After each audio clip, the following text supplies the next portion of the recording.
ফিরাউন তাদের রব, তাদের হাতে যত লাঠি ছিল, যত রশি ছিল, সব রশিগুলো লাঠিগুলো তারা ছড়াই দিয়া সাপ বানায় ফেলালো। মানুষে ভয়ে দৌড়াদৌড়ি করতে লাগলো, ছুটাছুটি করতে লাগলো। সাপ দেখে ভয় পাইল, তার মানে সাপ দেখলে মানুষের ভয় লাগে। ওরা সাপ না বানাইয়া ওরা পাখি বানাইতে পারত, ওরা কুকুর বানাইতে পারত, বিড়াল বানাইতে পারত, বানর বানাইতে পারত, কিন্তু তা না বানাইয়া সাপ বানালো। তার মানে ফিরাউনের চরিত্র, সে জনগণকে ভয় দিয়ে ক্ষমতায় থাকতে চায়। এই জমিনে এখনো পর্যন্ত যারা মানুষের মধ্যে ভীতি সন্ত্রাস তৈরি করে, মানুষের মনের ভিতরে ভয় ঢুকায় দিয়ে, আমাদের যদি ভোট না দিস কিন্তু খবর আছে, এই চরিত্র হলো ফিরাউনের চরিত্র।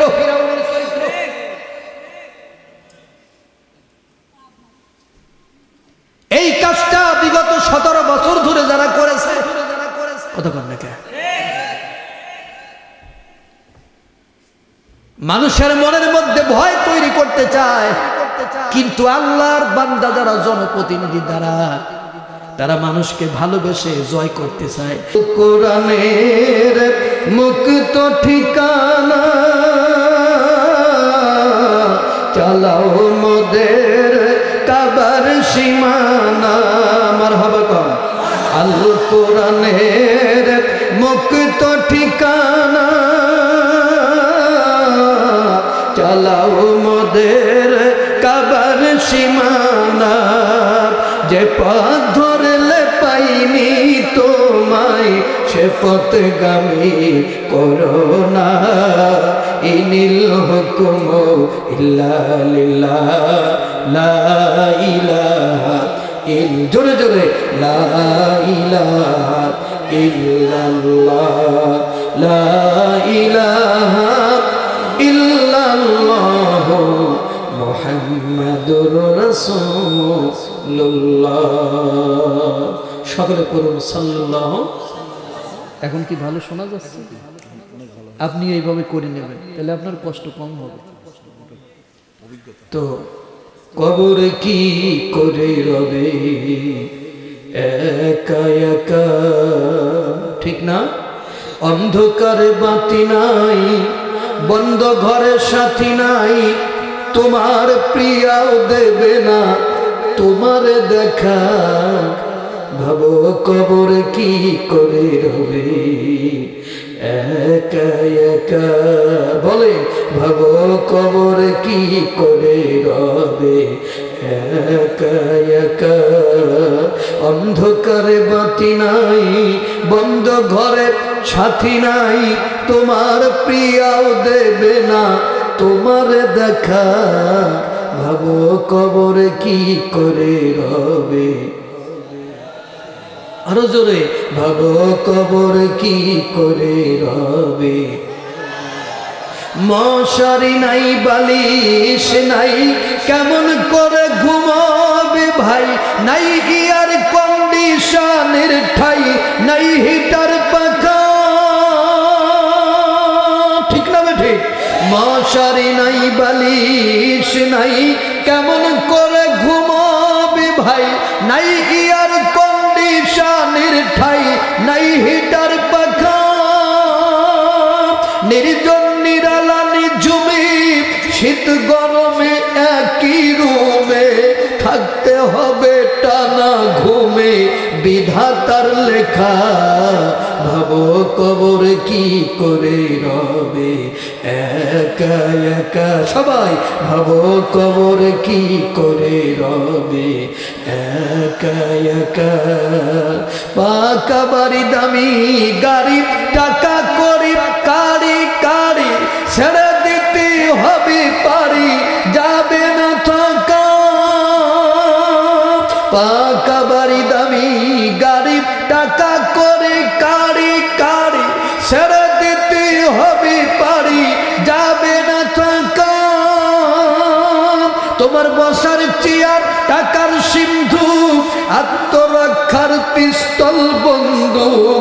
তোমার বসার চেয়ার, টাকার সিন্ধু, আত্মরক্ষার পিস্তল বন্দুক, ছেড়ে দিতে হবে মূল্য, ছেড়ে দিতে হবে মূল্য প্রিয় এলাকা, ভব কবর কি করে হবে একা একা, ভব কবর কি করে হবে।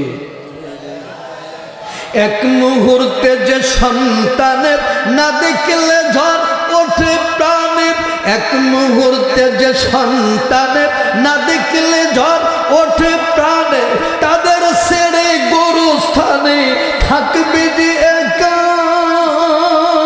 হয়তো তারা বছরে দুই একবার পাশে যাবে জিয়ারতির আসে, হয়তো তারা বছরে দুই একবার পাশে যাবে জিয়ারতির আসে। কোটি বছর সবুজ ঘাসে, কোটি বছর সবুজ ঘাসে থাকবে যে ঢাকা, ভব কবর কি করে হবে একা একা। অন্ধকারে বাতি নাই, বন্ধ ঘরের সাথী নাই, অন্ধকারে বাতি নাই, বন্ধ ঘরের সাথী নাই, তোমার প্রিয়াও দেবে না তোমার দেখা, ভব কবর কি করে রবে একা একা, ভব কবর কি করে রবে একা একা। মারহাবা আসতে না জোরে। আমি যদি মাঝে মাঝে ভাবে একটা একটা বলি, আপনারা কারা বেজার হবেন? হাত দেখান। কেউ বেজার হবেন না?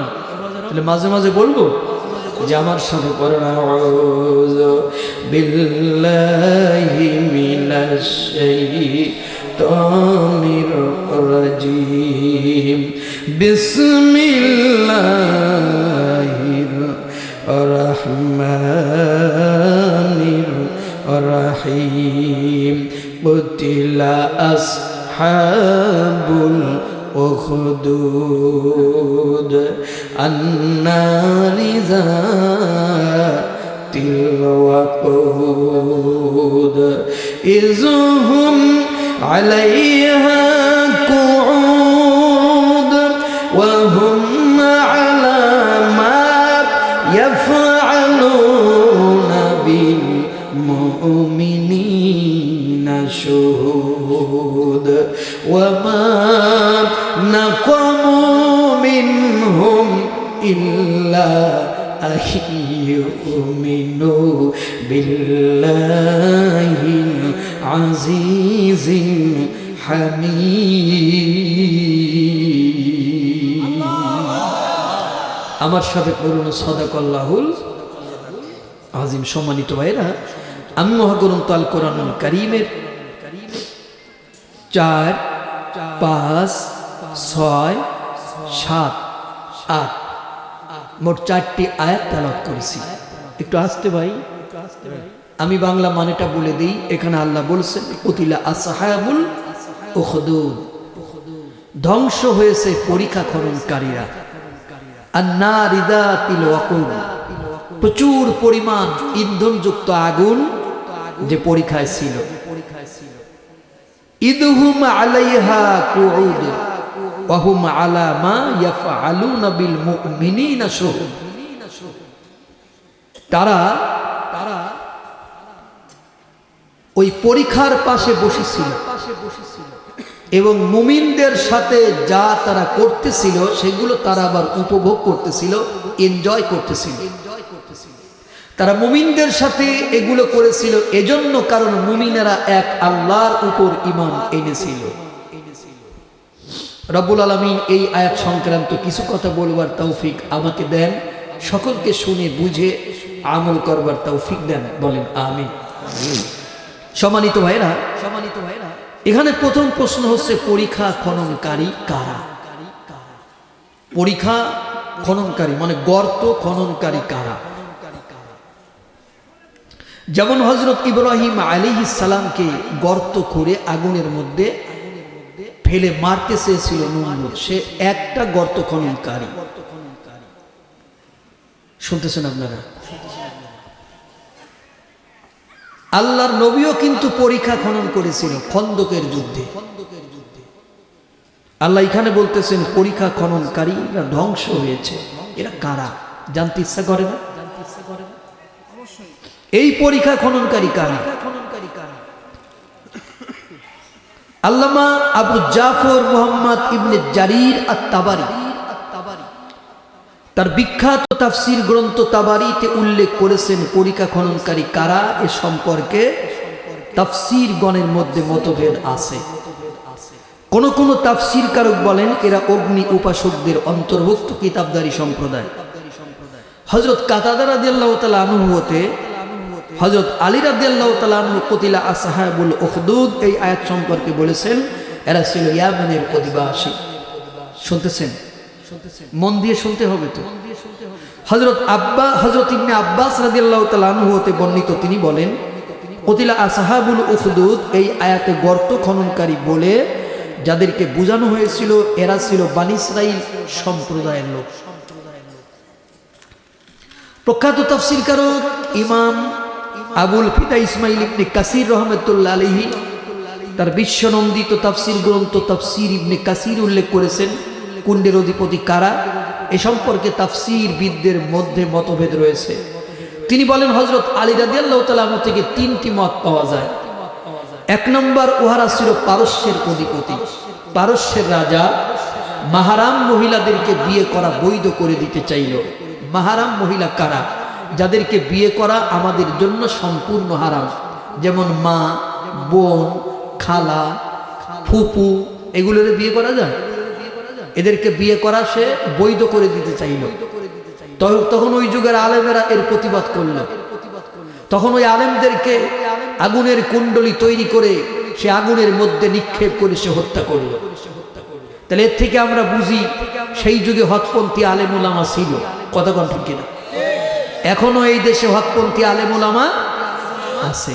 আবার এই আলেম ওলামার মধ্যে কিছু টুকু ঢুকনে মোল্লা মৌলবীও আছে। বৃষ্টি যেদিক ছাতা সেই দিক।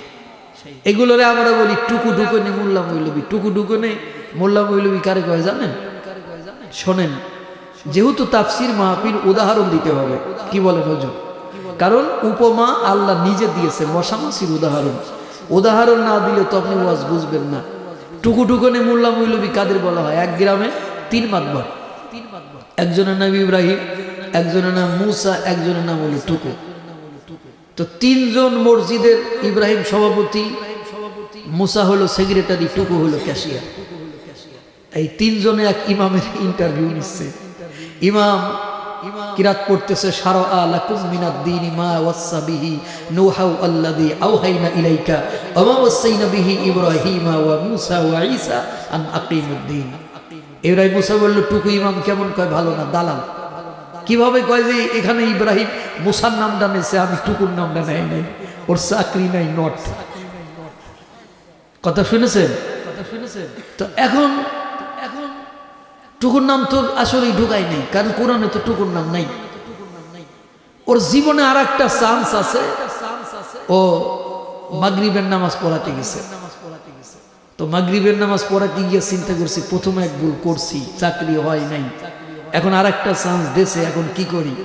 এখনো পড়তেছে শারআ লাকুম মিনাদ-দীনি মা ওয়াসসা বিহি নূহা আল্লাযী আওহাইনা ইলাইকা ওয়া মা ওয়াসাইনা বিহি ইব্রাহিমা ওয়া মূসা ওয়া ঈসা ওয়া টুকু আন আকিমুদ-দীন। এখন হুজুর নামাজ পড়া যাচ্ছে, টুকু কয় কোথায় যান? কয় চাকরি হবে না শুনেছি। কয় না, চাকরি কনফার্ম, আপনার চাকরি হয়ে গেছে। আপনি টুকুরে ঢুকায় ফেলাইছেন, ভবিষ্যতে এই মসজিদের আরো লোকের আপনি নামাজে ঢুকাই দিতে পারবেন। এরকম দালাল আমাদের দেশে কম আছে না বেশি আছে? ছাতা, বৃষ্টি যেদিক ছাতা সেই দিকে। এদেরকে হকপন্থী আলেম ওলামা বলে না, এরা হচ্ছে উলামা সু। আর হকপন্থী আলেম ওলামারা সব যুগেই হকের পথে ছিল। তাদের কোনো দল নাই, তাদের একটাই দল, সেইটাই দলটি হলো আল্লাহর দল। ঠিক কিনা বলে? সেই দলটি হলো কোরআনের দল, সেই দলটি হলো সুন্নাহর দল। রিভাব কমায় দেন। তারা সেই কথাগুলো বলবে, সেই কথা বলতে গিয়ে তারা যত বাধাগ্রস্ত হোক না কেন সেটা তারা পরোয়া করবে না। এখানে কথা হচ্ছে, সম্মানিত বন্ধুগণ আমার, দুই নম্বর তারা ছিল ইয়ামেনের অধিবাসী, ইয়ামেনের মুমিন ও কাফিরদের মাঝে একবার যুদ্ধ হয়, সেই যুদ্ধে কাফিররা পরাজিত হইলে পুনরায় আবার যুদ্ধ হয়। শুনতেছেন? কাফিরদের পরাজয় হয় হলে মুসলমানেরা মাফ করে দেয়। মুসলমানদের চরিত্র এরকমের, মুসলমানরা বিজয় হলে মুসলমানরা কাফিরদের কি করে? মাফ করে দেয়। আর কাফিরদের চরিত্র হলো তাদের বিজয় হলে মুসলমানদেরকে হত্যা করে। কথা বোঝা গেছে?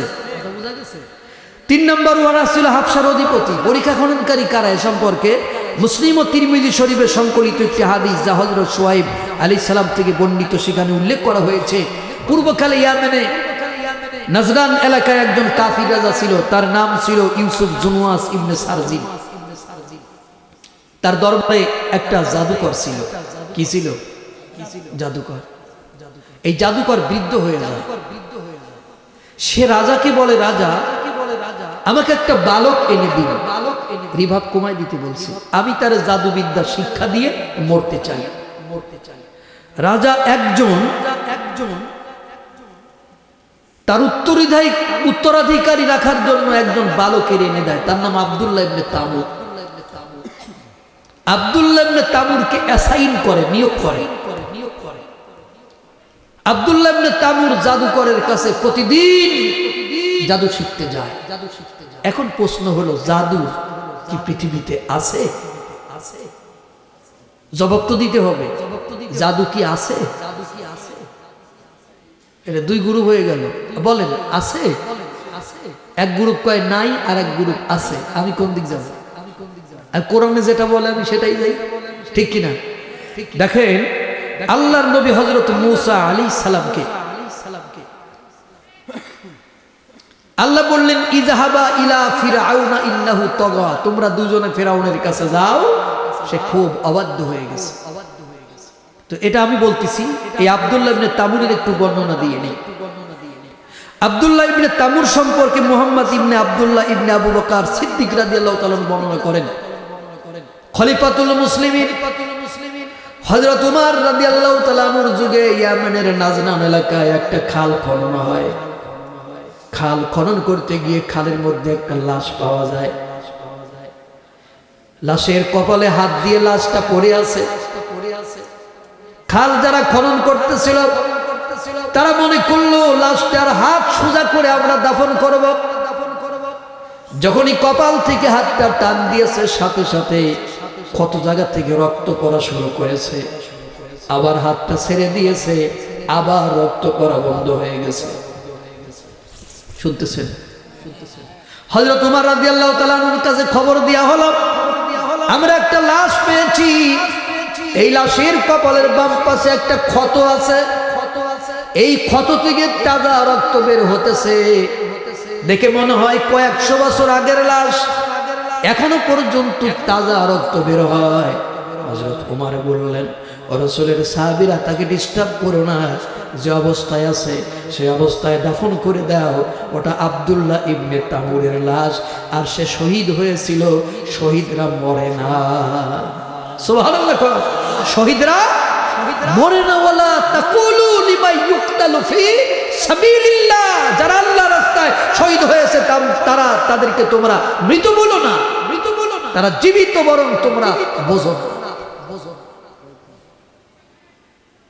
আব্দুল্লাহ ইবনে তামুর প্রতিদিন জাদুকরের কাছে জাদু শিখতে যায়। এখন প্রশ্ন হলো, জাদু আছে কিনা? আল্লাহর নবী হযরত মূসা আলাইহিস সালামকে আল্লাহ বলেন, ইযহাবা ইলা ফিরআউনা ইন্নাহু তাগা, তোমরা দুজনে ফিরআউনের কাছে যাও, সে খুব অবাধ্য হয়ে গেছে। ফাকুলা লাহু কাওলাল লাইয়িনাল লাআল্লাহু ইয়াতাযাক্কারু আও ইয়াখশা, যখন তোমরা তার কাছে যাবে তখন তোমরা খুব ভদ্রতা নম্রতা নিয়ে কথা বলবে। হযরত মূসা আলাইহিস সালাম ফিরআউনের কাছে আসলেন। এসে ভদ্রভাবে ফিরআউনকে বললেন, ফিরআউন, আমি আল্লাহর নবী, আল্লাহ আমারে পাঠাইছে, তুমি পড়ে নাও লা ইলাহা ইল্লাল্লাহ মূসা কালিমুল্লাহ। ফিরআউন বলল, ফামার রাব্বুকুমা ইয়া মূসা, হে মূসা তোমার আবার রব কে? আনা রাব্বুকুমুল আলা, আমি হলাম সবচেয়ে বড় রব।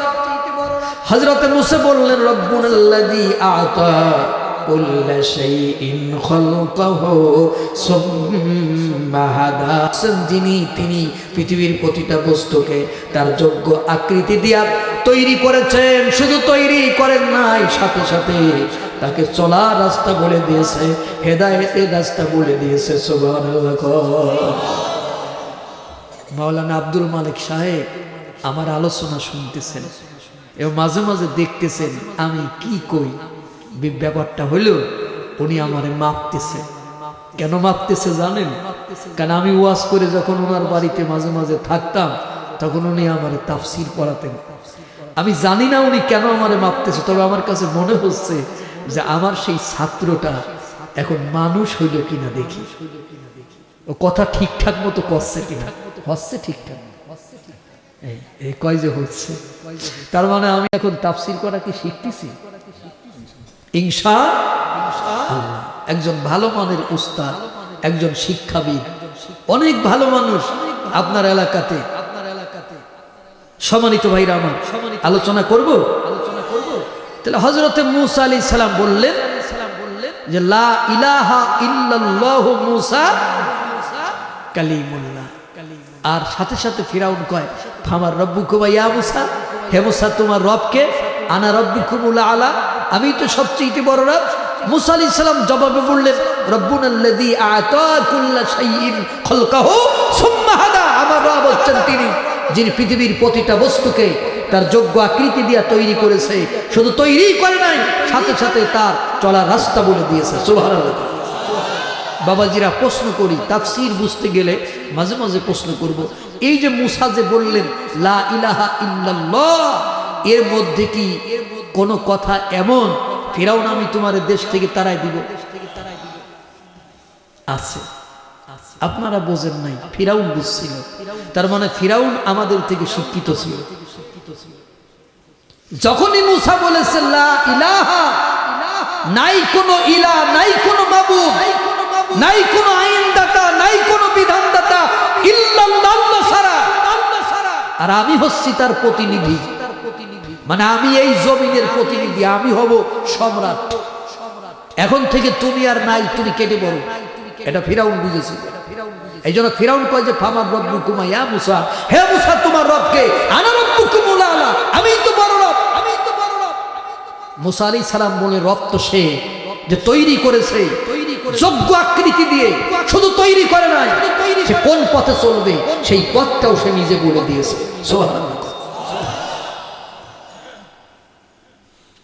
ফিরাউন বলল ক্বালা আযইতানা লিতুখরিজানা মিন আরদিনা বিসিহরিকা ইয়া মূসা, হে মূসা তুমি কি জাদুর জোরে আমাদের দেশ থেকে বের করে দিতে চাও?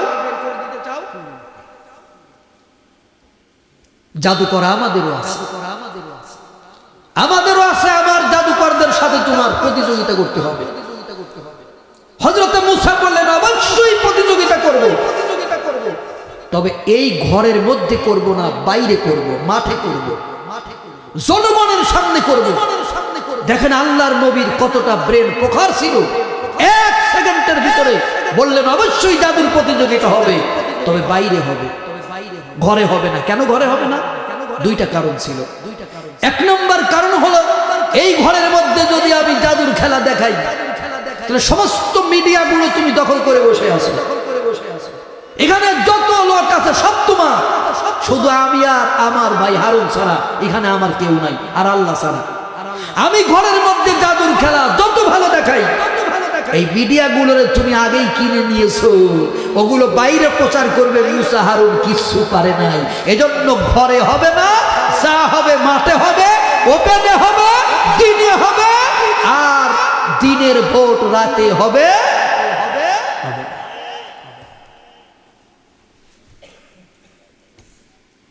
বোঝা গেছে কথা কর না?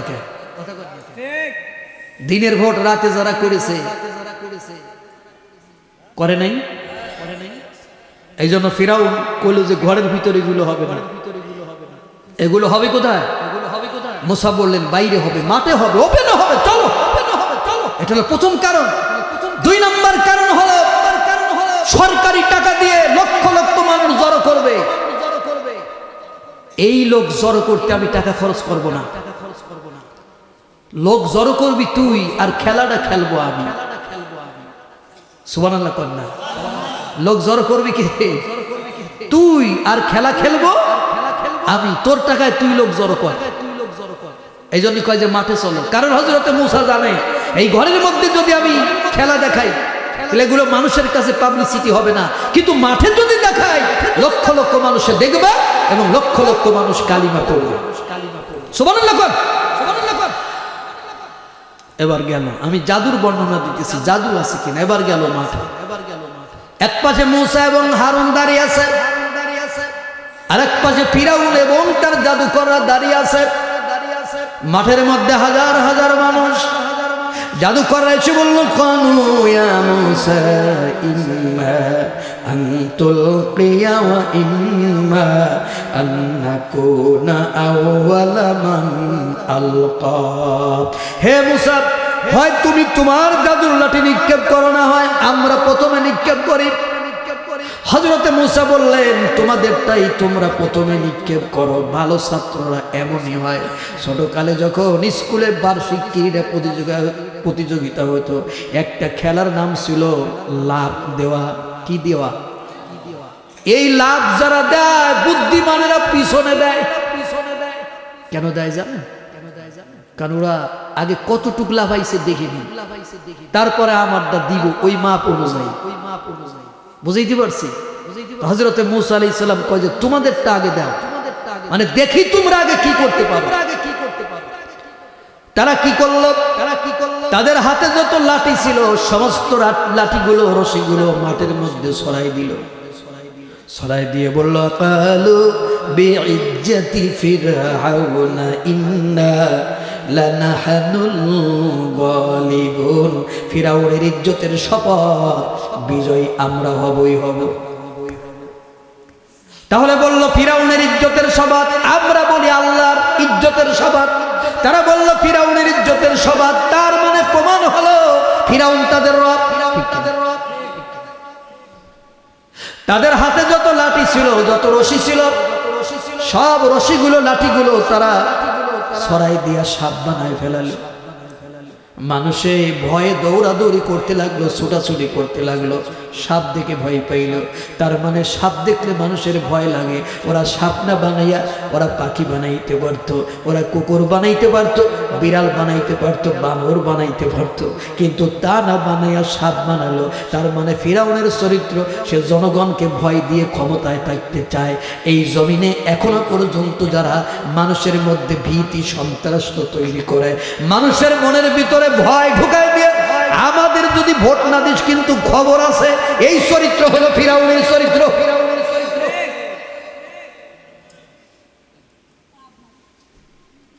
এই কাজটা বিগত 17 বছর ধরে যারা করেছে, কতক্ষণ নাকি মানুষের মনের মধ্যে ভয় তৈরি করতে চায়, কিন্তু আল্লাহর বান্দা যারা জনপ্রতিনিধি তারা মানুষকে ভালোবেসে জয় করতে চায়। যেমন হযরত ওমর মরুভূমির মধ্যে গেলেন, মরুভূমির মধ্যে গিয়া দেখলেন একটা তাঁবুর ভিতর থেকে কান্নার আওয়াজ ভেসে আসতেছে।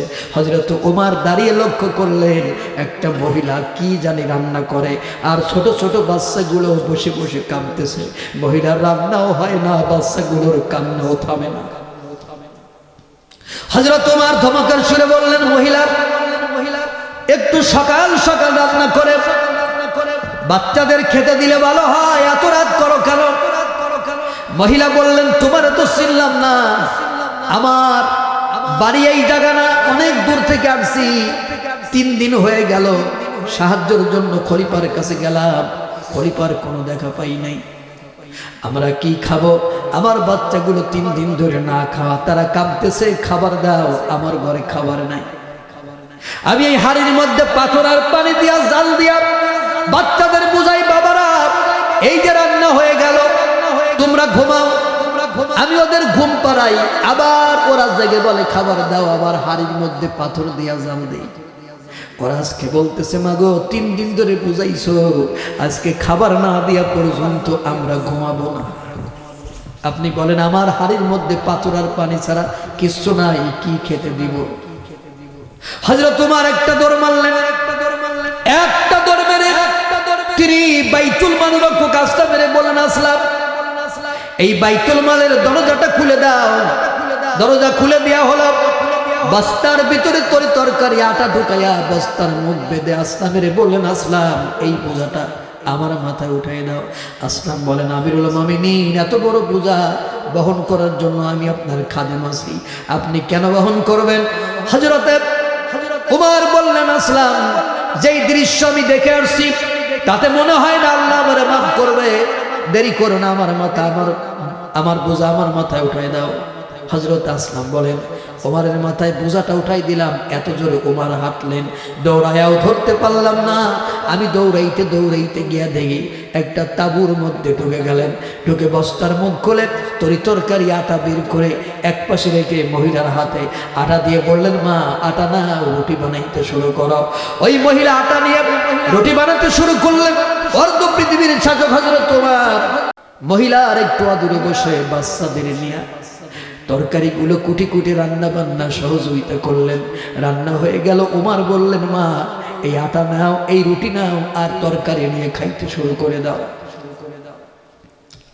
বাচ্চাগুলোর ওমর কাছে বসাইয়া রুটির ভিতরে তরকারি ভিজাইয়া বাচ্চাগুলোর গালের মধ্যে ঢুকাই দিতেছে।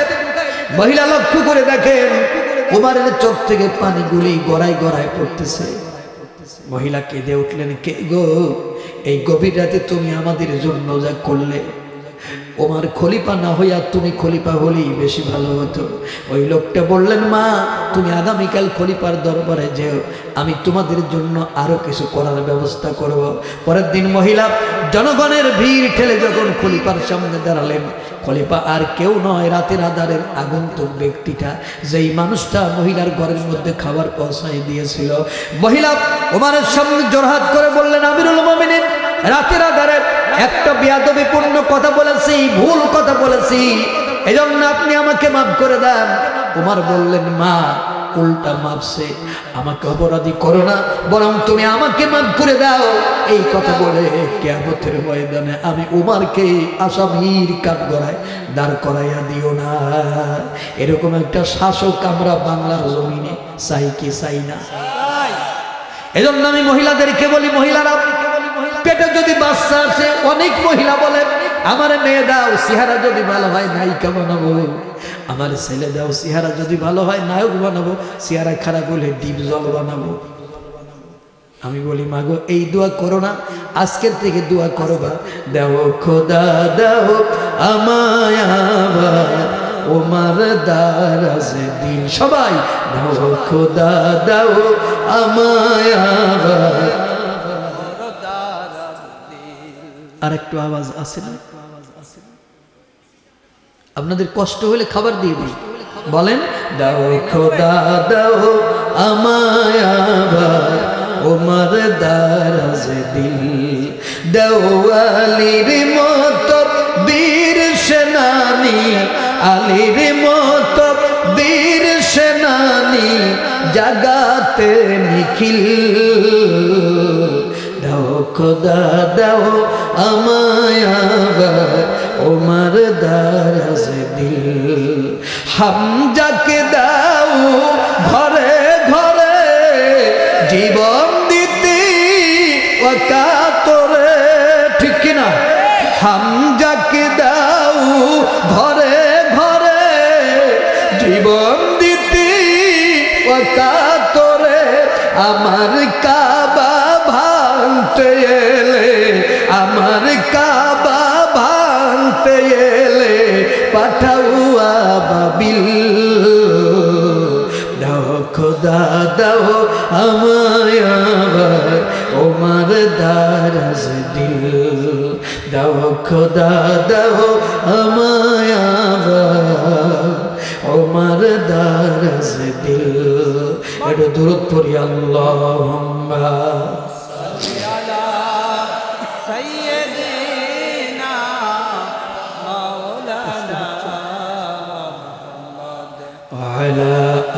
একটু মাইকের আওয়াজ। আলা আলে সাইয়্যিদিনা মাওলানা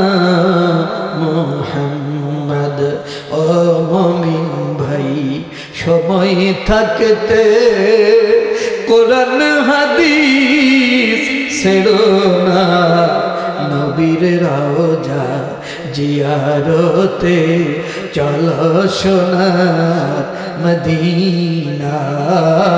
আল্লাহুম্মা সাল্লি আলা সাইয়্যিদিনা মাওলানা মুহাম্মদ ওয়া আলা আলি সাইয়্যিদিনা মাওলানা মুহাম্মদ। ভাইরা, তাহলে সাপ বানালো জনগণকে ভয় দেওয়ার জন্য, কথা বলতে হবে। তাহলে জনগণকে যারা ভয় দেয় ওরা ভালো মানুষ না ফেরাউন? কথা কর, ওরা ফেরাউন। আমি বানাই কই না কোরআন থেকে। ফিরাউনের দুইটা চরিত্র, একটা হলো অত্যাচারী শাসকেরা সব সময় প্রচারণার মাধ্যমে নিজের শক্তি ও ক্ষমতাকে অনেক বড় করে তুলে ধরার পাশাপাশি প্রতিপক্ষকে দুর্বল করে দেখাতে চায়। দুই নম্বর স্বৈর শাসকেরা নিজেদের জনপ্রিয়তা বাড়ানোর জন্য তারা প্রচুর অর্থ খরচ করে, কিন্তু তাদের প্রতি জনগণের ঘৃণা ছাড়া ভালোবাসা মোটেও বাড়ে। কথা কি বোঝা গেছে? শুধু মাঠে সাপ আর সাপ, জনগণ ভয় পাচ্ছে। আল্লাহ রাব্বুল আলামিনের নবী মূসা এবং হারুন ভয় পাচ্ছে। আল্লাহ বললেন আওহাইনা ইলা মূসা আন আলকি আসাক, হে মূসা তোমার ডান হাতে যে লাঠি আছে ওটা মাটির উপরে ফেলে দাও। ফাইদা হিয়া তালকাফু মা ইয়াফিকুন, ওরা যা বানাইছে সবগুলো খেয়ে ফেলে দেবে। হযরতে মূসা আলাইহিস সালাম তার লাঠিটা যখন মাটির উপর ফেলে দিল, ওরা যতটা অজাগার বানাইছে, হযরতে মূসার লাঠিটা এত বড় অজাগার হইল, এত বড় অজাগার মিশরের মানুষ জীবনে কোনোদিন দেখে নাই। তাফসীরের মধ্যে আসছে অজাগারের একটা ঠোঁট মাটিতে আর এক ঠোঁট আকাশ সমান দেখা যায়। অজাগারের নিঃশ্বাস এত জোরে নিতেছে, অজাগারের নিঃশ্বাসের সাথে সাথে ফেরাউনটা যত সাপ বানাইছিল সব সাপগুলো অজাগারের পেটের মধ্যে ঢোকা শুরু করে দিল। বন্ধুরা আমার, একটা লাঠি কত বড় অজাগার হতে পারে তার একটা বর্ণনা দিয়ে যায়। যেমন একটা ছোট তিমি মাছ একসাথে 4 টন মাছ খায়। 4 টনে হলো 4000 কেজি। কয় কেজি? 4000 কেজি মাছ খায়। তাহলে কত বড় প্রাণী আল্লাহ তৈরি করেছে। সে যখন খায় হা করে, এত বড় হা করে, মাছগুলো তার পেটের ভিতরে যায়। মাছ চলে যাওয়ার পরে এবার দাঁতগুলো আটকাই দিয়ে ধাক্কা মেরে পানি বের করে দিয়া মাছগুলো সে পেটের মধ্যে হজম করে নেয়। ওরকমের আল্লাহ নবী মূসা আলাইহিস সালামের লাঠিরে এত বড় অজাগার বানালো। ওই লাঠির নিঃশ্বাসের সাথে সাথে অজাগাররা যত লাঠি বানাইছিল, সাপ বানাইছিল জাদুকর, সব সাপগুলো অজাগারের পেটের মধ্যে আল্লাহ ঢুকাই দিলেন। ঢুকাই দেওয়ার পরে সেখানে যারা ছিল জাদুকররা তারা বলল ফাউল কিয়াস সাহারাতু সুজদান ক্বালু আমান্না বিরাব্বি হারুন ওয়া মূসা, আমরা বিশ্ব পালন কর্তার উপর বিশ্বাস স্থাপন করলাম যিনি মূসা এবং হারুনের রব। জাদুকরদের সাথে পরাজয়ের পর ফিরাউন তার রাজনৈতিক কূটচালের মাধ্যমে জনগণের দৃষ্টি ফিরিয়ে দিতে চাইল।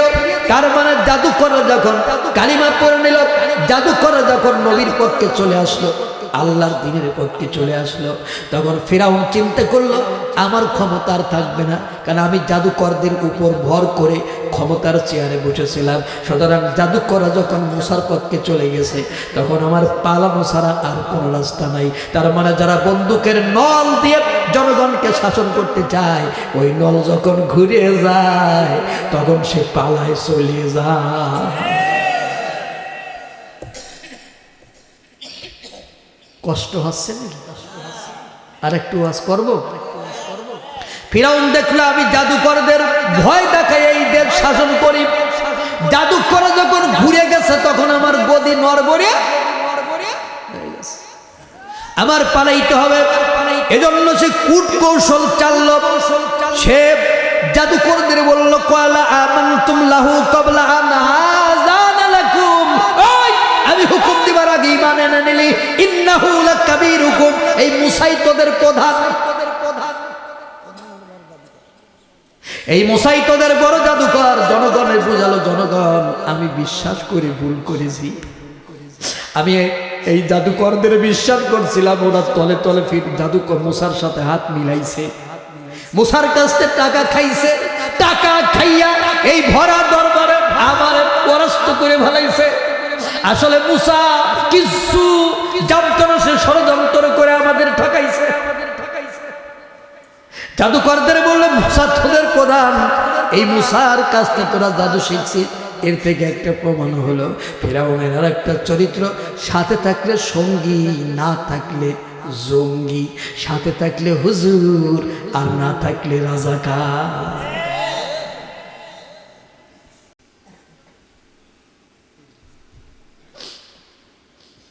আমি কি বানাই কই? তাহলে আপনাদের গলার আওয়াজ কমে গেল কেন? অনেকে মনে হয় কষ্ট পাচ্ছে, তাই না? কষ্ট কি আপনাদের? আমি যখন ছোটকালে ওয়াজ করতে আসতাম তখন তো আপনাদের গলার আওয়াজ ভালো ছিল। ওই বুড়োরা মনে হয় মরে গেছে, এই যুবকদের আওয়াজ নাই। এটা তাকবীর হোক লিল্লাহে তাকবীর, ইয়েস, এটাই তো আপনাদের গলার জোর। আর একটু আলোচনা করব, বেশিক্ষণ আমি আপনাদের মাঝে নাই, কিন্তু এই কথাগুলো আপনাদের জানার দরকার আছে কিনা? তাহলে ফিরাউনের চরিত্র কি? সাথে থাকলে সঙ্গী, না থাকলে সাথী। যখন ছিলাম একটা কবিতা বলে যাই, কেরোসিন শিখা বলে মাটির প্রদীপে, ভাই বলে ডাকো যদি দেব গলা টিপে। ভালো করে শুনবেন, কেরোসিন শিখা বলে মাটির প্রদীপে, মানে কেরোসিন মাটির প্রদীপে বলতেছে ভাই বলে ডাকো যদি দেব গলা টিপে। হেনকালে গগনেতে উঠিলেন সাদা, কেরোসিন শেখা বলে এসো মোর দাদা। তার মানে যখন তোমার দুর্দিন ছিল তখন তখন আমি ছিলাম। মানে কেরোসিন শিখা বলে মাটির প্রদীপে, ভাই বলে ডাকো যদি দেব গলা টিপে। মানে আজকে তোমার দিনটা ভালো যাচ্ছে, এই জন্য তুমি আমার গলাটা টিপে দিতে যাচ্ছ। আর চাঁদ যখন উঠে গেছে, যখন মানুষের আর কেরোসিনের দরকার নাই, তখন তুমি আমারে বলতেছো যে দাদা আসো, আমি তোমার সাথে পীড়িত করি। তার মানে যখন তোমার মধ্যে কেউ ছিল না তখন আমি ছিলাম। এখন তোমার দিন ভালো হয়েছে, এজন্য আমি খারাপ হয়েছি। তোমার দিন আবারও খারাপ আসবে মনা, সেদিন আমারে লাগিবে। তুমি ভাবছো তোমার দিন এরকমেরই যাবে। কথাগুলো কি বোঝা যায়? কষ্ট হচ্ছে। 17 বছরে আলেমেরা মাঠে ময়দানে কথা বলেছে। 17 বছর আমার দেশের অনেক আলেম স্বৈরাচারের বিরুদ্ধে কথা বলতে গিয়ে জেল খেটেছে, ঠিক কিনা? আর দেশের অনেক দালাল চাটুকা তাদের সাথে মিলে মিশে ভাগ বাটোয়ারা করে খাইছে। আজকে তারা সেই আলেমদেরকে বলতেছে রাজাকার। আমাদেরকে আবার দরকার হবে, কথাগুলো বোঝা যায়, আমাদেরকে আবার দরকার হবে। আমরা কারোর কাছে মাথা বিক্রি করব না। যে সরকারি ক্ষমতায় আসুক তাদের ভুলগুলো আমরা এই মাহফিলের মাধ্যমে ধরিয়ে দিব। এই কুমারখালীতে আমি অসংখ্য মাহফিল করতাম। আমার মাহফিলগুলো 144 করার কারণে আপনারা আমার অনেকেই দীর্ঘদিন দেখতে পারেন নাই। কোরআনের পক্ষে কথা বলেছি তাই মাহফিল 144 করেছি। আবার হয়তো আগামীতে হবে, কিন্তু আমরা কথা বলেই যাব, ঠিক কিনা? ইনশাআল্লাহ। কষ্ট হচ্ছে, সম্মানিত বন্ধুগণ আমার। সে বলতেছে যে আমি হুকুম দেওয়ার আগে ঈমান এনে নিলে, তোমরা মুসার কাছ থেকে জাদু শিখছো।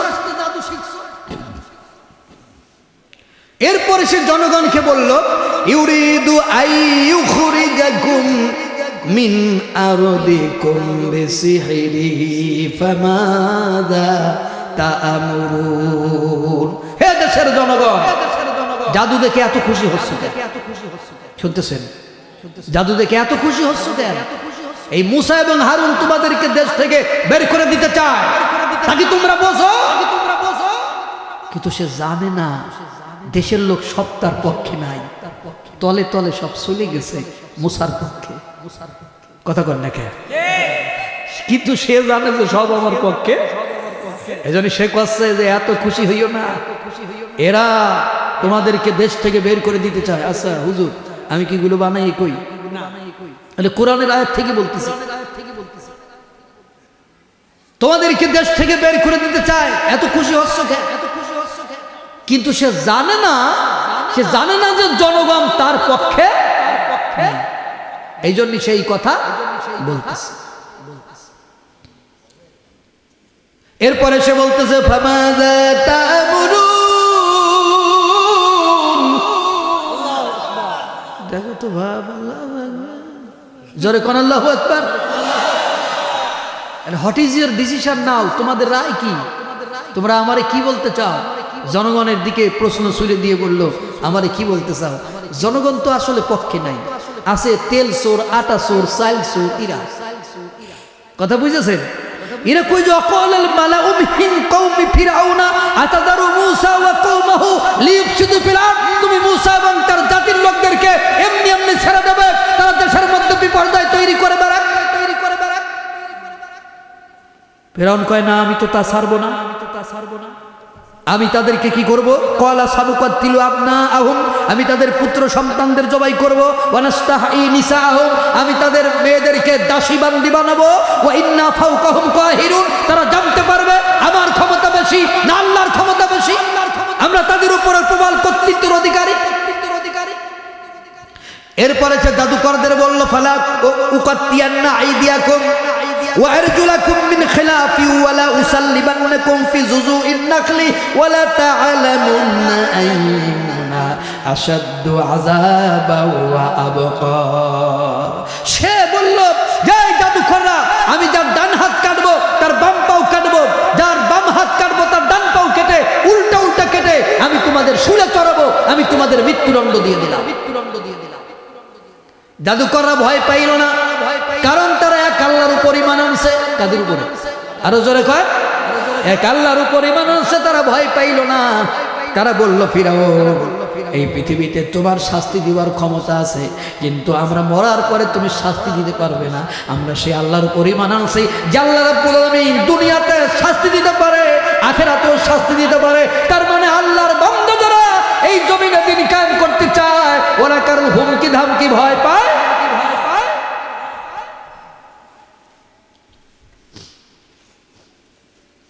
বন্ধুগণ আমার, জাদুকরদের এই করুণ অবস্থা যখন চলতেছিল, তখন মুসার জাতি বলল, ক্বালু উযিনা মিন ক্বাবলি আন তা'তিয়ানা ওয়া মিন বা'দি মা জিইতানা। তারপর তার জাতির লোকেরা, তার মানে মুসার জাতির লোকেরা মুসারে বলল, মুসা, আমরা কতদিন আর মার খাবো? তুমি আসার আগেও মার খাইছি, তুমি আসার পরও আমরা মার খাচ্ছি, আমরা কতদিন মার খাবো? হযরতে মুসা আলাইহিস সালাম তার জাতির লোকদেরকে আয়াতটা ভালো করে শুনবেন। হযরতে মুসা তার জাতির লোকদেরকে বললেন, ক্বালা আসা রাব্বুকুম আইয়ুহলিকা আদুওয়াকুম ওয়া ইয়াস্তাখলিফাকুম ফিল আরদি ফায়ানজুরা কাইফা তা'মালুন। বলল, আমার জাতির লোকেরা, শীঘ্রই তোমাদের রব তোমাদের শত্রুকে ধ্বংস করে দেবেন। আল্লাহু আকবার বলবেন না? তোমাদের রব তোমাদের শত্রুকে কি করবেন? ধ্বংস করে দিবেন। আল্লাহ তোমাদেরকে পৃথিবীতে খলিফা বানাবেন। আরো জোরে, কারণ তিনি দেখতে চান তোমরা কেমন কাজ করো। এই জমিনের মধ্যে তোমরা ভালো কাজ করো না খারাপ কাজ করো, দেখার জন্য আল্লাহ তোমাদের ক্ষমতায় আনবে। ভালো করে শোনেন।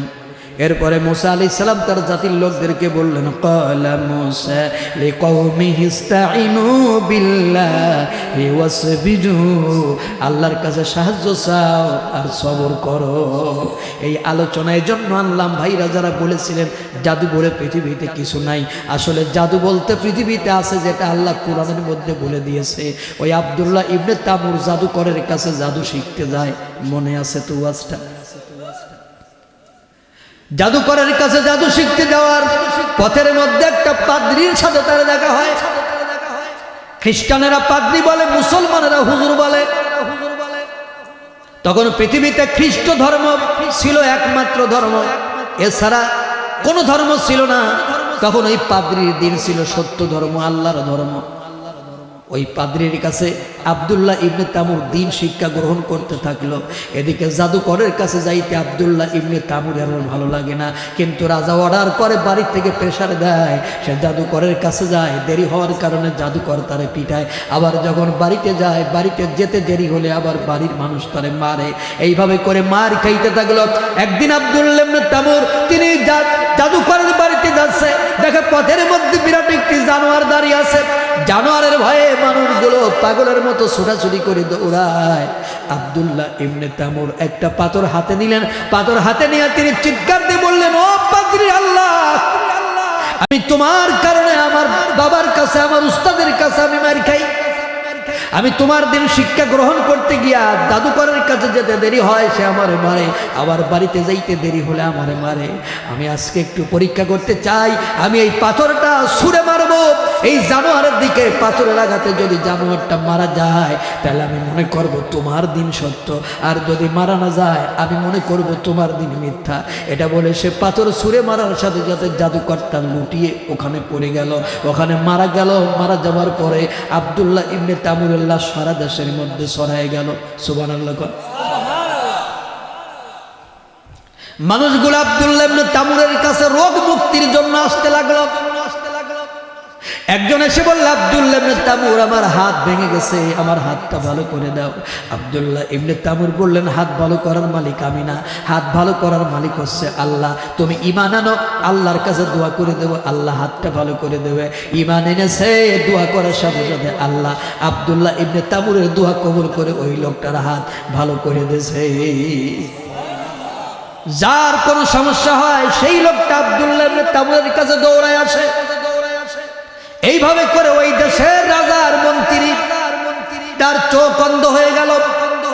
মন্ত্রী আব্দুল্লাহ ইবনে তামুরকে বললেন, আব্দুল্লাহ, আমার জীবনের যত সম্পদ আছে সব আমি তোমার দিয়ে দেব, তুমি আমার চোখটা ভালো করে দাও। আব্দুল্লাহ ইবনে তামুর বললেন, চোখ ভালো করার মালিক আমি না, চোখ ভালো করার মালিক হচ্ছে আল্লাহ। আমি দোয়া করতে পারি যদি তুমি ঈমান আনো। এইবার জাদুকর ঈমান এনেছে। ঈমান আনার পরে আব্দুল্লাহ ইবনে তামুর দোয়া করেছে। দোয়া করার সাথে সাথে আল্লাহ রাব্বুল আলামিন মন্ত্রীর চোখটা ভালো করে দিয়েছে। সুবহানাল্লাহ। মন্ত্রীর চোখটা ভালো হয়ে যাওয়ার পরে পরের দিন মন্ত্রী রাজার কাছে গিয়ে যখন কাজকর্ম শুরু করেছে, কাজকর্ম করতেছে, রাজা এসে বলে, মন্ত্রী তোমার চোখ ভালো করলো কে? মন্ত্রী বলল, আমার চোখ ভালো করেছে আমার আল্লাহ। রাজা বলে, তোমার আবার আল্লাহকে, তোমার আবার রবকে? মন্ত্রী বলতেছে, রব্বুনা রব্বুস সামাওয়াতি ওয়াল আরদ, আমার রব হলো তিনি যিনি আসমান এবং জমিনের মালিক। এটা বলার সাথে সাথে মন্ত্রীকে পিটাইতে শুরু করেছে। পিটাইয়া বলে, তুই এই কাজটা কার কাছ থেকে শিখেছিস তার নাম বল। মন্ত্রী মার সহ্য করতে না পেরে আব্দুল্লাহ ইবনে তামুরের নামটা বলে দিয়েছে। ধরে আনা হলো আব্দুল্লাহ ইবনে তামুরকে, বলা হলো, আব্দুল্লাহ ইবনে তামুর, তোমার জাদু শিখতে বলেছিলাম, তুমি জাদুর পরিবর্তে এই কি শিখেছো? আব্দুল্লাহ ইবনে তামুরকে পিটায়। আব্দুল্লাহ ইবনে তামুর মার সহ্য করতে না পেরে পাদ্রীর নামটা বলে দিয়েছে। শুনতেছেন? পাদ্রীকে বলা হলো, পাদ্রী তুমি কালিমা ছেড়ে দাও। পাদ্রী বললেন, কালিমা ছাড়বো না। পাদ্রীরে পিটাচ্ছে, বলা হচ্ছে, যদি কালিমা না ছাড়ো তোমাকে আমি হত্যা করে ফেলে দেব। পাদ্রী বলতেছে, আমি বুড়া মানুষ, তুমি মারলেও মরবো, না মারলেও মরবো। তুমি যদি আমার এখন মারো শহীদ হব, যদি আমি তোমার ভয়ে কালিমা ছেড়ে দিই তাইলে আমি জালেম হয়ে মরবো, কাফের হয়ে মরবো। তার থেকে তুমি আমার মেরেই ফেলাও, আমি শহীদ হয়ে মরি। সুবহানাল্লাহ।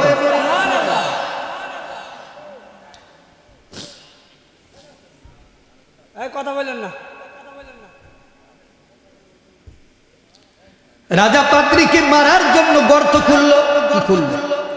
গর্ত করে মাটির ভিতর অর্ধাংশ পুঁতে ফেলে করা টেনে আলা রাসি মাথার উপরে রেখে ফাকুস নাইনি কেটে কেটে দ্বিখণ্ডিত করলো। অমায়া শুদ্ধ জালিকা দিনই। এরপরও আল্লাহর দিন থেকে তার একচুল পরিমাণ সরানো গেল না। সুবহানাল্লাহ। আর আমার দেশে টাকা পাইলেই মানুষ আল্লাহরে ভুলে যায়। টাকা আছে, নোট আছে, আল্লাহরে ভুলে গেছে।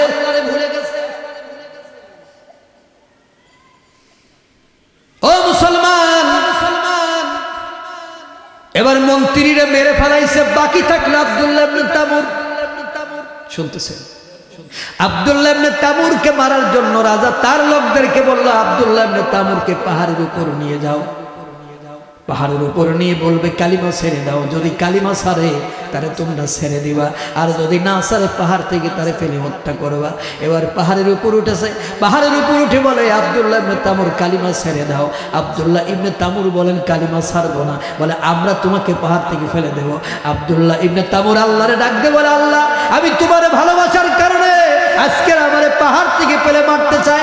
আল্লাহ আমি তোমার ক্ষমতা দেখতে চাই। আল্লাহ রাব্বুল আলামিন পাহাড়কে হুকুম দিলেন, পাহাড় আব্দুল্লাহ ইবনে তামুরের পাটা শক্ত করে ধরে এক ধাক্কা দিয়ে রাজার লোকগুলোর নিচে ফেলে হত্যা করো। পাহাড় জোরে ধাক্কা দিয়া ঝাঁকুনি দিয়া সমস্ত লোকগুলোরে পাহাড় থেকে ফেলে দিয়া আব্দুল্লাহ ইবনে তামুরকে শক্ত করে ধরে রেখেছে। আব্দুল্লাহ ইবনে তামুর রাজার কাছে ফিরে এসেছে। রাজা বলে, আব্দুল্লাহ ইবনে তামুর আমার লোকগুলো কই? আব্দুল্লাহ ইবনে তামুর বলেন, তোমার লোক সব মারা গেছে, আমি একা ফিরে এসেছি। ও মুসলমানেরা, তার মানে আব্দুল্লাহ ইবনে তামুর আসামি, তারা মৃত্যুদণ্ড দিয়েছে। মৃত্যুদণ্ড দেওয়ার পরও সে পালায় চলে যাচ্ছে না, সে আবার রাজার কাছে ফিরে আসতেছে। তার মানে আল্লাহর বান্দা যারা, তাদের মৃত্যুদণ্ড হলেও তারা দেশ ছেড়ে পালায় চলে যায় না। বেঈমান যারা, তারাই পালায় চলে যায়।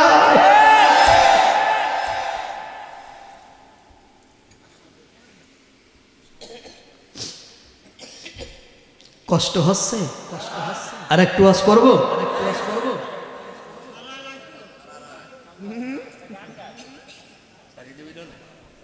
গান গাবো কেন? কেন? তাফসীর খারাপ লাগতেছে?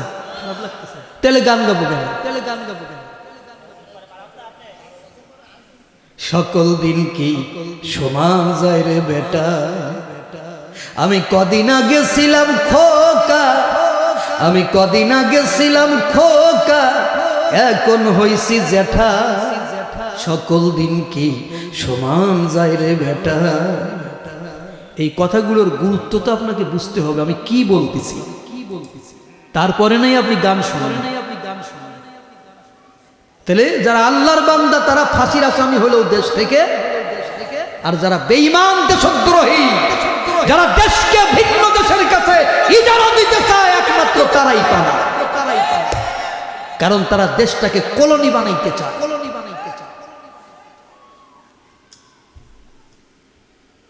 রাজা বলল, আব্দুল্লাহ ইবনে তামুরকে পাহাড়ে মারতে পারো নাই, সাগরের মধ্যে সুবাইয়া মারবা। এবার তারে নৌকার উপর উঠাইয়া সাগরের মধ্যে নিয়ে বলে, আব্দুল্লাহ ইবনে তামুর কালিমা ছেড়ে দাও। বলে ছাড়বো না। যখন তাই সাগরের মধ্যে ফেলে দিতে যাবে, তখন আল্লাহ রাব্বুল আলামিন সাগরকে হুকুম দিলেন, সাগর আব্দুল্লাহ ইবনে তামুরকে এক ধাক্কা দিয়া ডাঙ্গায় ফেলে দাও, আর রাজার লোকগুলো সব সুবাইয়ে মারো। রাজার লোকগুলো সব মরে গেল।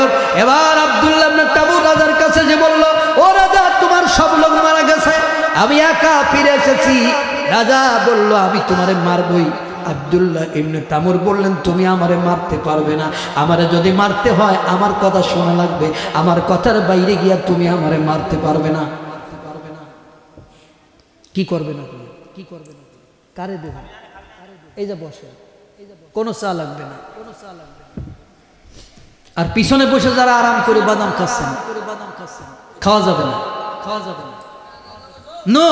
যাবে না, কারণ আমি তো নিজেই আপনাদের জন্য চায় ওয়েট করেছি। এটা আপনাদের সম্মানে, কারণ আমি খাবো, আপনারা না খেয়ে থাকবেন, তা তো হয় না। এজন্য খাইলে সবাই খাবো, না খাইলে কেউ। কারণ বাদাম খাওয়া আর ওয়াজ শোনা একসাথে চলে। আপনাদের খাবারের ব্যবস্থা তো 10 মিনিটের মধ্যে হয়ে যাবে, তো এখন খাওয়া কি? এখন খাওয়া খাই বন্ধ থাকতে হবে, ঠিক আছে? কষ্ট হচ্ছে? তাহলে আরেকটা তাকবীর দেই, লিল্লাহে তাকবীর। বলে যে আমার কথা না শুনলে আমাকে মারতে পারবে না তুমি, আমার রব তোমাকে মারতে দিবে না, আমাকে মারতে হলে আমার রবের কথা মতো আমাকে মারতে হবে। রবের প্রতি কত বিশ্বাস! আল্লাহু আকবার। বলে কিভাবে মারবো? রাজা পাগল হয়ে গেছে, কিভাবে মারবো? বলে আমাকে মারতে হলে সারা দেশের লোককে একটা মাঠে জড়ো করো, ওই যে মুসার মতো। এই মুসার ঘটনা বলছিলাম, এই ঘটনা শিক্ষার জন্য, যে এই ঘটনার সাথে দুইটা ঘটনা রিলেটেড। সারা মাঠে লোক জড়ো করো, এই কথা মুসা বলেছিল না? সারা মাঠে লোক। একবার তো হয়েছে, না না একবার হয়েছে তো, বারবার এটা করলে মানুষ বিরক্ত হবে। বলে যে আমাকে মারতে হলে পুরা দেশের লোককে এক জায়গা করো। শুনতেছেন? দিন তারিখ ঘোষণা করে আমাদের শত্রু আব্দুল্লাহ ইবনে তামুরকে মারা হবে, সে আমাদের রবের বিরুদ্ধে কাজ করতেছে। সারা মাঠে লোক আর লোক, বিরাট একটি মঞ্চ তৈরি করা হলো। মঞ্চ তৈরি করে আব্দুল্লাহ ইবনে তামুর বললেন, আমাকে ভালো করে শক্ত করে একটা খুঁটির সাথে বাঁধো। বাঁধা হলো। বলা হলো আমার থইলে থেকে একটা তীর নাও, আর আমার ধনুক নিয়া আমি যেটা বলবো তুমি সেটা করবে। এবার রাজাকে বলল যে ধনুকের সাথে তীরটা লাগাও, লাগিয়া তুমি বলবা বিসমিল্লাহি রব্বি হাযা গোলাম। এই গোলামের আল্লাহর নাম নিয়ে শুরু করলাম বলে তুমি তীরটা মারবা। মারার সাথে সাথে তীরটা বামে লেগে, বাম কপালে লেগে আব্দুল্লাহ ইবনে তামুর শহীদ হয়ে গেল। আল্লাহু আকবার। রাজা মনে করলো আমি আমার পথের কাঁটা দূর করেছি, কিন্তু ব্যাপারটা উল্টে গেল। সেটা কিভাবে? একজন আর একজনের কয় দুইবার মারতে গেছে আমাদের রবে, আব্দুল্লাহ ইবনে তামুরের রবে বাঁচায়া দিয়েছে। সে নিজের নাম ভাঙিয়ে আব্দুল্লাহ ইবনে তামুরকে মারতে পারে নাই, আজকে বালকের রবের নাম নিয়ে বালককে হত্যা করেছে। তার মানে আমাদের রব রব না, আব্দুল্লাহ ইবনে তামুরির রবই আসল রব। ঈমান যদি আনতেই হয় আব্দুল্লাহ ইবনে তামুরের রবের প্রতি ঈমান আনতে হবে। সুবহানাল্লাহ। গোটা মাঠের লোক তারা একবার উচ্চারণ করলো আল্লাহু আকবার, আল্লাহু আকবার। তাহলে আব্দুল্লাহ ইবনে তামুর বেঁচে থাকতে এত লোকের কালিমা পড়াইতে পারতো না, মরিয়ে গিয়ে সে যত লোকের কালিমা পড়াই গেল। তার মানে আল্লাহর বান্দারা মরিয়ে গিয়ে বেশি শক্তিশালী হয়। তারা বেঁচে থাকতে যত শক্তিশালী, মরে গিয়ে তারা তত, মানে আবু সাইদ বেঁচে থাকতে যত শক্তিশালী ছিল, মৃত্যু আবু সাইদ, শহীদ আবু সাইদ তার থেকে বেশি শক্তিশালী। কথা বল ঠিক কিনা? হাতি বেঁচে থাকতে যতটা না শক্তিশালী, সে মরে গিয়ে আজকে বেশি শক্তিশালী। কথা বল ঠিক কিনা? এই কথাগুলো আপনাদের বুঝতে হবে।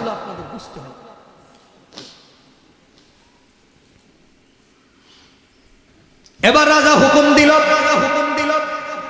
এই মাঠের লোকগুলো যারা কালিমা পড়ছে রাস্তার মোড়ে মোড়ে আগুনের কুণ্ডলী তৈরি করো, আগুনের কুণ্ডলী তৈরি করে আগুনের গর্ত তৈরি করে এদেরকে ধরবা আর আগুনের মধ্যে ফেলাবা। কিন্তু যে কালিমা ছেড়ে দেবে তারে তোমরা বাড়িতে যাইতে দেবা। এবার মানুষগুলো ফেলা লাগলো না, যারা কালিমা পড়েছে ওরা ঝাঁপ দিয়ে দিয়ে আগুনের মধ্যে নিজেরাই শহীদ হতে শুরু করে দিল। একটা মহিলা আগুনের মধ্যে ঝাঁপ দেবে, কিন্তু তার কোলে বাচ্চা আছে, যে কোনোভাবে আগুনের মধ্যে ঝাঁপ দিতে চাচ্ছে না, তার কোলের বাচ্চা মারা যাবে এই কারণের জন্য। তার মানে যদি মহিলার কোলে বাচ্চা না থাকতো মহিলা আগুনের মধ্যে ঝাঁপ দিত, শুধু দিচ্ছে না বাচ্চার কারণে। তার মানে মা নিজের যত ভালোবাসে তার থেকে বেশি ভালোবাসে তার কলিজার টুকরা সন্তানকে। আর স্বার্থ ছাড়া বন্ধু বান্ধব কাছে আসে না, বিনা স্বার্থে দুনিয়ায় কেউ ভালোবাসে না, স্বার্থ ছাড়া ভালোবাসে ও মাই কলা। কোথায় রে?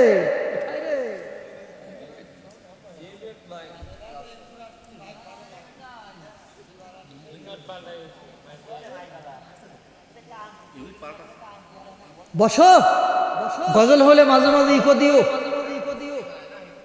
আরে স্বার্থ ছাড়া বন্ধু বান্ধব কাছে আসে না, খুব কম। বিনা স্বার্থে দুনিয়ায় কেউ ভালোবাসে না, স্বার্থ ছাড়া ভালোবাসে শুধু আমার মা। ঠিক কিনা? এই পৃথিবীতে স্বার্থ ছাড়া ভালোবাসে কে? আরো জোরে। কাদায়ার খড়কোটা দিয়ে মাটির মূর্তি গড়ে, লক্ষ টাকা মজুরি নাই মূর্তির কারিগরে। কাদায়ার খড়কোটা দিয়ে মাটির মূর্তি গড়ে, লক্ষ টাকা মজুরি নাই মূর্তির কারিগরে। মায়া আমার সুন্দর জীবন গড়ে দিয়া মূল্য নিল না, সুন্দর জীবন গড়ে দিয়া মূল্য চাইল না। স্বার্থ ছাড়া ভালোবাসে শুধু আমার মা, স্বার্থ ছাড়া ভালোবাসে শুধু আমার মা। ঠিক কিনা? কৌটার দুধ 2 বছর খেলে হিসেবটা পাকা, প্রতি শিশুর পিছে খরচ কয়েক লাখ টাকা। কৌটার দুধ 2 বছর খেলে হিসেবটা পাকা, প্রতি শিশুর পিছে খরচ কয়েক লাখ টাকা। মাতার বুকের সুধা পান করাইয়া মূল্য নিল না, বুকের দুগ্ধ পান করাইয়া মূল্য চাইল না। স্বার্থ ছাড়া ভালোবাসে শুধু আমার মা, স্বার্থ ছাড়া ভালোবাসে শুধু আমার মা। সাধকের জীবন কাটে তার মুক্তির সাধনায়, আমার মায়ের জীবন কাটে ছেলের মুক্তি কামনায়। সাধকের জীবন কাটে তার মুক্তির সাধনায়, আমার মায়ের জীবন কাটে ছেলের মুক্তি কামনায়। নকুল বলে মা ছাড়া আর আপন কেহ না, নকুল বলে মা ছাড়া আর আপন কেহ না। স্বার্থ ছাড়া ভালোবাসে শুধু আমার মা। আরে স্বার্থ ছাড়া বন্ধু বান্ধব কাছে আসে না, বিনা স্বার্থে দুনিয়ায় কেউ ভালোবাসে না। স্বার্থ ছাড়া ভালোবাসে শুধু আমার মা, স্বার্থ ছাড়া ভালোবাসে শুধু আমার মা। এই পর্যন্ত আলোচনাটা থাকুক। কি হয়েছে? কারে দিলেন? কারে দিলেন? আমারে দিছে। খুব খুশি হয়েছে, খুব খুশি হয়েছে। বক্তার মাওলানার গান শুনি মানুষ এই গিফট দেয়, টাকা দেয়, বকশিস দেয়। এটা আমাদের জন্য রিয়ার, খুব কম। এটা তো শিল্পীদের ক্ষেত্রে বেশি হয়, তাদের এই টাকারে ধরে রেখে। আকাশটা কাঁপছিল, জমিনটা না, আর টাকা এরকম করে। কিন্তু আপনি দিয়েছেন, খুব খুশি হয়েছে। আল্লাহ আপনার সম্মান আরো বাড়ায় দিন, আমিন। তো টাকা দিলে সবাই খুশি হয়। টাকায় আমায় মানুষ চিনাইছে, ঠিক না? ওরে টাকা, টাকায় আমায় মানুষ চিনাইছে, এই টাকার জন্য বাবা আমায় বিদেশ পাঠাইছে। টাকায় আমায় মানুষ চিনাইছে, ওরে টাকা, টাকায় আমায় মানুষ চিনাইছে। আসলেই তো এই হুজুরির শুধু টাকার দরকার নাই, আমার টাকার দরকার আছে। কথা বুঝেছেন? কেন? আরে টাকাই আমার বন্ধু বান্ধব, টাকাই আমার ভাই, টাকা ছাড়া এই দুনিয়ায় আপন কেহ নাই। ঠিক না? এই টাকাই আমার বন্ধু বান্ধব, টাকাই আমার ভাই, টাকা ছাড়া এই দুনিয়ায় আপন কেহ নাই। এই টাকা ছাড়া ফিরলে ঘরে ঘরে হয়ে যাবে ফাঁকা, তাই গান শুনে তালি দিবা না, দিবা শুধু টাকা। কথা বুঝেছো? এই সেই ছোটকালী স্টাইলে ফিরে গেছি। তো যাই হোক, আমার কিছু কালেকশন কোড আমি আলোচনা কিন্তু শেষ করে দিয়েছি। মা ওই জায়গায় দাঁড়িয়ে থাক, যদি জীবনে আবার দাওয়াত পাই সেই দিন দেখবো যে উনি ঝাঁপ দিল কি দিল না। না 12টা ভিজে গেছে, 12টা ভিজে গেছে। না না 12টা, ওই যে আমার ভাই কইছে কি, আমার ভাই বলেছে যে 12টা বাজলে আমরা টাইমে ধরে নামায় নিয়ে আসবো। মানে 12টা কিন্তু বেজে গেছে। না না শোনেন, আমি বলি আপনারা শুনতে চাইছেন, এটা ভালো, ভালো লাগছে সেটাও ভালো, ঠিক না? অনেক বক্তা আছে তার কথা শ্রোতারা শুনতে চায় না, কিন্তু আপনারা যে শুনতে চাইছেন এটা আমার সৌভাগ্য। না আমি বলি তো এখানে একটা স্লিপ আসছে, আমি যেন কিছু কালেকশন করি। কিসের জন্য? মসজিদের জন্য, তাই তো? তো শেষ কালেকশনটা কেন হয়? কারণ অনেক সময় তো দ্বিতীয় বক্তার সময় সবাই থাকে না, প্রধান বক্তার সময় অনেকে আসে, তো যে যা পারবেন আর কি। ইকো বন্ধু